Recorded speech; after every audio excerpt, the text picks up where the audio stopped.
संतों ने नाम की बड़ी महिमा की है, लेकिन जिस नाम पर वे लोग जोर देते हैं वो हस्तलिखित या किसी जिह्वा का वर्ण नहीं है। वो निज नाम है जिसको कि सत नाम कहा जाता है। इसीलिए जब तक निज नाम के साथ संबंध नहीं जोड़ा जाएगा तब तक नाम का पूरा लाभ भी प्राप्त नहीं होगा। परम संत श्री कबीर साहब जी के वचन हैं, आद नाम निज मूल है और मंत्र सब डार, कहे कबीर निज नाम बिन डूब मुआ संसार। कोट नाम संसार में ताते मुक्ति न होए, आद नाम जो गुप्त जप बूझे बिरला कोई। नाम गुप्त वस्तु है और सदा गुप्त रीत से ही सीना बसीना चला जाता है। जिसकी समझ स्वयं नाम की कमाई करने वालों की संगत करने से ही आती है। लोग राम राम जपते हैं, परंतु गोस्वामी तुलसीदास जी रामायण में लिखते हैं कि नाम राम से भी ऊपर है। कह लग कहूँ मैं नाम बढ़ाई, राम न सके नाम गुण गाए। अर्थात मैं नाम की महिमा का कहाँ तक वर्णन करूँ, स्वयं राम भी उसके गुणों को नहीं गा सकते। नाम बाहर नहीं है, वो हमारे अंदर है। केवल गुरु से भेद लेकर उसकी कमाई करने की जरूरत है। यदि नाम कोई बाहर की वस्तु होती तो महापुरुष ये वचन उच्चारित नहीं करते। नवनिधि अमृत प्रभु का नाम, देहि महिष का विश्राम। नाम की ध्वनि हमारे अंदर हर समय हो रही है, जो कि शिखर के स्थान से उतरकर नीचे के मंडलों में सुनाई देती है। हमारी सूरत या रूह का असली संबंध उसी के साथ है। जब गुरु से इसका भेद मिल जाता है तब सूरत इससे मिलाप करती है। जैसे मकड़ी तार का आश्रय लेकर के ऊपर चढ़ती है, ऐसी ही सूरत नाम की डोर को पकड़कर नाम के भंडार में जा मिलती है। ये निवृत्ति का मार्ग है। इससे मन की वृत्तियाँ सिमटती हैं। संसारियों के मार्ग प्रवृत्ति के हैं, उनका रुख बहिर्मुख है और उनसे मन की वृत्तियाँ बिखरती हैं, परंतु ये अंतर्मुख मार्ग है। इसकी थोड़ी या बहुत जितनी भी कमाई की जाएगी, रूह को शांति मिलती है। ये रूहानी रास्ता है। इससे मन की बागडोर को अंदर की तरफ मोड़ना होता है और मन की वृत्तियों को एकाग्र करके अंतर्मुख उल्टाना पड़ता है। इसीलिए इसको उल्टा मार्ग भी कहते हैं। उल्टा जाप जपा जग जाना, वाल्मीकि भय ब्रह्म समाना।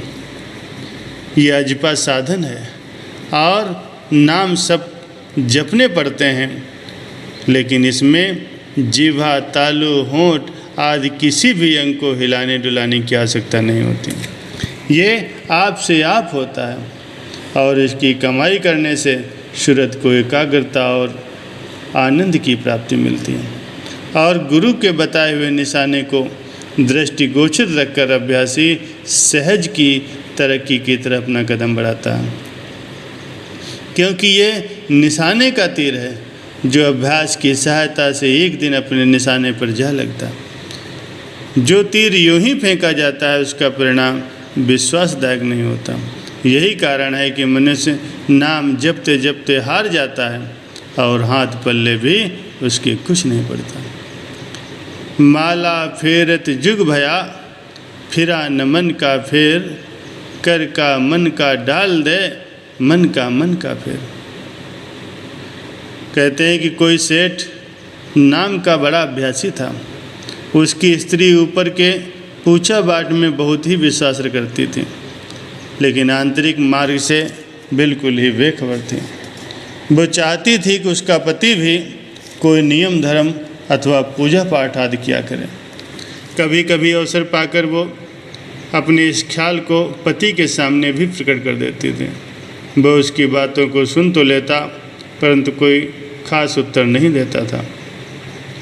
एक दिन स्त्री ने अपने मन में ये प्रण किया कि जब वो अपने पति के मुख से भगवान का नाम अपने कानों से सुन लेगी तो उस खुशी में वो साधु सेवा के लिए एक भंडारा करेगी। उस दिन से वो इसी ताक में रहने लगी।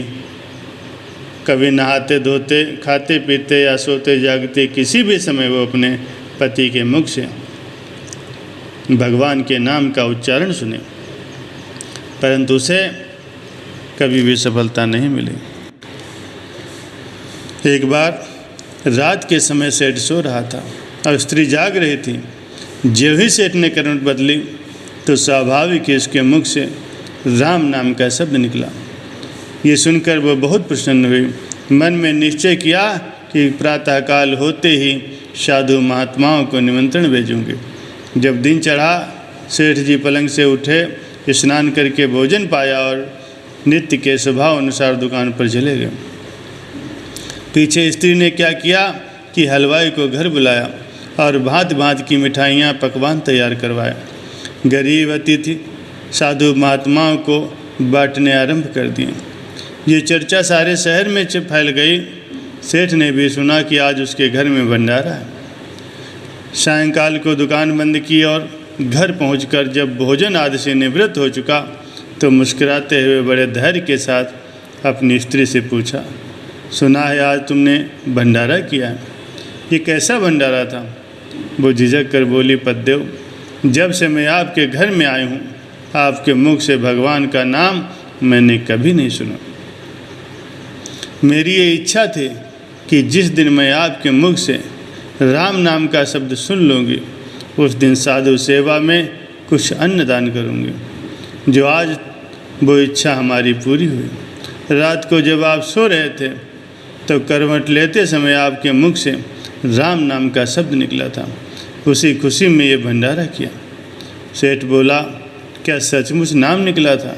वो बोली, मैंने अपने कानों से सुना था। उसने कहा, अच्छा, जब नाम बाहर निकल गया तो नाम के बिना ये शरीर किस काम का? अब तो इसको त्याग देना ही ठीक रहेगा। कमरे में जाकर दरवाज़ा अंदर से बंद कर लिया। अब ध्यान में स्थित होकर 5 भौतिक चोले को त्याग कर भगवान के चरणों में जा पहुंचा।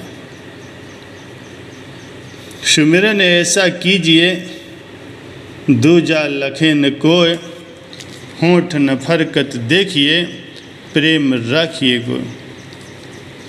संत सहजो भाई कथन करते हैं कि राम नाम यूँ लीजिए जाने सिरजनहार, सहजो कै करतार ही जाने ना संसार।